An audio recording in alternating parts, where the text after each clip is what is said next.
Hey everybody, welcome to Always Bored, Never Boring. There has been an embarrassment of riches in my little studio recently. I have recently received my delayed orders for Elder Scrolls Call to Arms and Rangers of Shadowdeep. Then the Blackstone Fortress Deadly Alliance expansion came out. And then on the 20th of June I had my birthday and I received a copy of Dungeon Saga Dwarf King's Quest, which is a game that I have been meaning to get hold of for a very long time, and I may talk about in a future video as a good Dungeon Master's resource because there's some great stuff in that box. And I also received a copy of Disney's Villainous, which is a little card game that I've been very keen to get for a long time, so I'm very excited about that. And then, the day after my birthday, it was Father's Day, so I got another round of gifts. My lovely wife and my lovely children picked out some new miniatures for Burrows and Badgers for me. As I understand it, my wife let my daughter click around the Oathsworn Miniatures website and find some that she found interesting. So today in this video we're just going to take a quick look at some new Burrows and Badgers miniatures, or I should say new to me. They're miniatures that have been around for a while. They come in this glorious little packaging, and Oathsworn Miniatures are metal miniatures, and oh look, bases. Oathsworn Miniatures are metal miniatures, and I don't have a lot to do with metal miniatures these days. Almost everything I deal with is plastic or occasionally resin, but there are two companies that I do buy metal miniatures from. One is Oathsworn Miniatures and the other is Northumbrian Tin Soldier. Both companies make really fantastic, beautifully cast metal miniatures, which generally require very little cleanup at all. The Oathsworn Miniatures that I've had in the past, it's almost been a case of being able to take them out and start painting them straight away. There is so little cleanup involved. So in this little package, we have 4 rather lovely miniatures for the rather lovely Burrows and Badgers miniatures game. First up, we have this little female hedgehog warrior with a buckler and a hand axe and a quite stern face. Being metal, I don't know how well the detailing on these miniatures will show up in the camera, but you can see it's a single piece miniature. Most of the Oathsworn stuff appears to be single piece, yet they still manage to get a lot of character and detail into the pieces.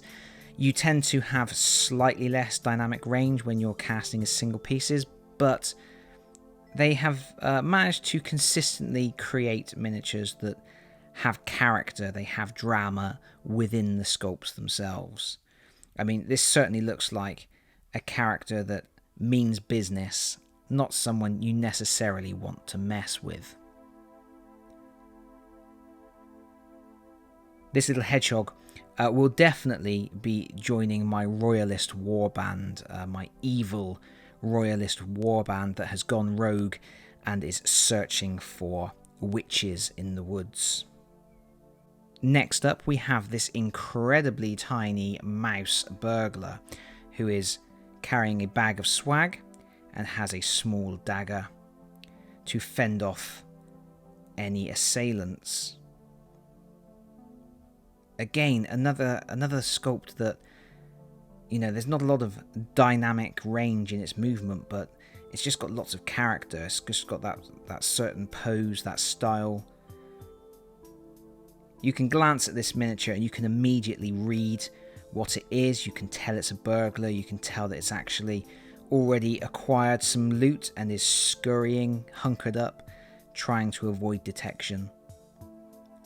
Perhaps trying to sneak past a guard. You can imagine this perhaps in a diorama, stone pillar here, guards patrolling just over here. He's hiding in the shadows waiting for his opportunity to flee.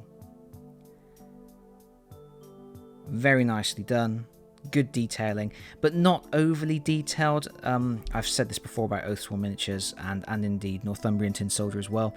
They put enough detail in without making it really overblown with detail. Sometimes Games Workshop in particular will go over the top with little twiddles and diddles, and sometimes they aren't really necessary. And I think this is an example of a miniature that doesn't need a huge amount of extra whistles and bells on it.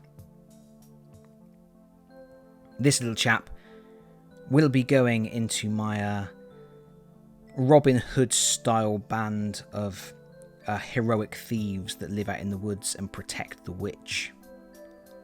Next up, we have the star of the show. This is the Hare, the one-eyed Hare Knight, and this guy is the one that when I saw him I went, eventually that's going to be the leader of my royalist warband, because he looks a little gruff, a little like he's wandered off the beaten track, or his moralistic path that the royalist knights might initially start out on. And he looks like he's seen a few things. Again, it's a single piece miniature, but plenty of character, really nice sculpt, really good detail, and he is a fair size. We can see him next to the Hedgehog, next to our little mouse.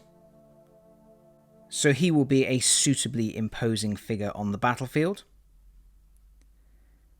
and like I say, a suitable leader. Finally, we have this one, and this is a little bit of a curveball. This is a little mouse scribe. You can see he's got a scroll. He's writing on the scroll with his quill. He's got his little glasses. And I'm thinking he will certainly be like a right-hand man for my Hare leader, for my royalist warband. He is going to be, I think, I'm going to introduce the concept that the Hare is quite egotistical and wants to have stories regaled of his exploits. So he has this poor scribe wander around with him and go into all his battles to write down what's going on. There's not really anything in the Burrows and Badgers rule set that will reflect that if I create this character as a mouse, but I don't just want him to be like a wizard or something, so I might have to come up with a special rule for him, something narrative, something that you benefit from having him around the leader, but he's not really a combatant, so someone that you want to protect.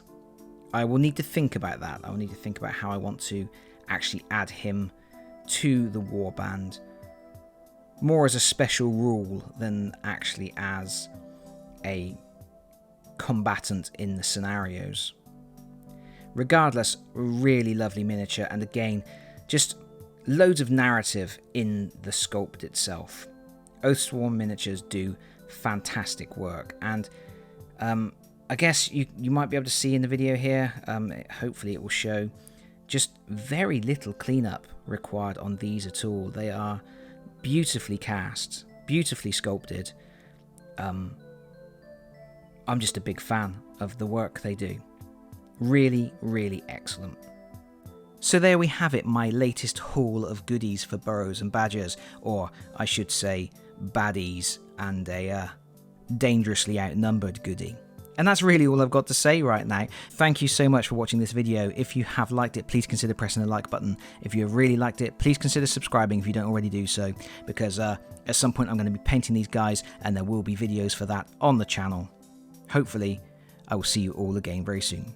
Bye bye everyone. Bye bye.